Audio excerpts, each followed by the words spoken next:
यही तो हम इसमें करवाएंगे ना। We give you certain practices called as marma vinyasa, where with holding your breath, सांस रोक के आप एक पोजीशन में आते हैं, अपने आप को एक पोजीशन में रखते हैं। This is for alignment. And we do three basic alignment. मैं आपको उसका फंडामेंटल बता देता हूँ। जो भी ये मर्म विन्यास है, इसके अंदर तीन अलाइनमेंट हमारा अचीवमेंट है। एक तो स्पाइन का अलाइनमेंट है, विच हैपन्स थ्रू नले।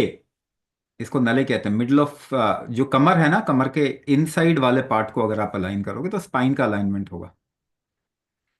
स्ट्रक्चर का, पूरा बोन के स्ट्रक्चर का अलाइनमेंट होगा।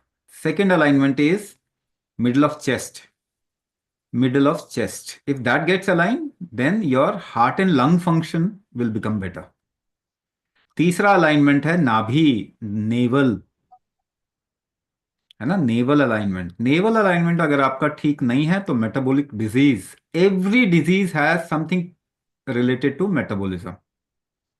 इवन योर आर्थराइटिस, रूमेटॉइड और इस तरीके का नर्व रिलेटेड इश्यूज जितने भी हैं, myasthenia gravis, drop foot, lock jaw, tennis elbow, spine के साथ में भी जो डीजेनरेटिव बोन के साथ में इश्यूज होते हैं, है ना, decalcification of bones, bones porous हो जाते हैं ना, ऑस्टियोपोरोसिस आप इसको बोल रहे हैं। It has something related to metabolism. इसका लेना देना क्या, आप भोजन को कितना इस्तेमाल कर पा रहे हैं, उसके साथ में इसका लेना देना है।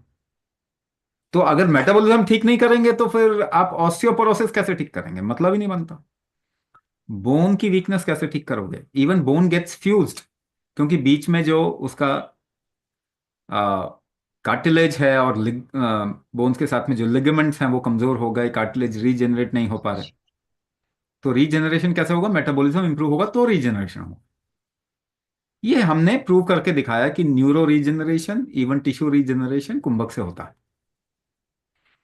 तो even mitochondria density, mitochondria health आपके शरीर की बढ़ती है, आपको एनर्जी ज्यादा लगेगा, है ना, ताकि आप अपने शरीर को ज्यादा अच्छे से, आपके बल, जो शरीर का स्ट्रेंथ है वो बढ़ जाएगा। तो मेटाबॉलिज्म कैसे इंप्रूव होगा, कौन सी दवाई है मेटाबॉलिज्म इंप्रूव करने की, फूड से हो जाएगा मेटाबॉलिज्म इंप्रूव।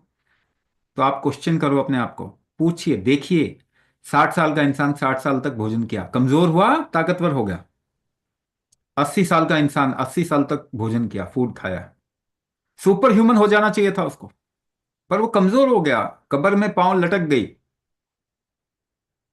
तो फूड आपको कमजोर कर रहा है या ताकतवर कर रहा है? Food can not be a treatment. आपके शरीर का बल, स्ट्रेंथ ही तो फूड को यूटिलाइज करता है। वो खर्च होता है, आपके शरीर का बल खर्च होता है भोजन को मेटाबोलाइज करने में। ठीक है ना। तो ये कुंभक से ठीक होगा, मेटाबॉलिज्म कुंभक से ठीक होता है, और कोई तरीका है नहीं। तो मेटाबॉलिज्म इंप्रूव होगा तो बाकी ये जितने भी मेटाबॉलिक डिसऑर्डर्स हैं, even diabetes, blood pressure, heart disease, kidney disease, liver disease, thyroid, यहां तक कि ऑटो इम्यून डिसऑर्डर भी, उसका भी लेना देना मेटाबॉलिज्म के साथ में है। तो वो सारी चीजें ठीक होती है कुंभक करने से। टाइम अलग अलग लगेगा सबको, लेकिन सबको ही अपनी बीमारी से निकलने की तरफ में सभी जाएंगे ही जाएंगे। सभी को फायदा होगा ही होगा, 100% गारंटी।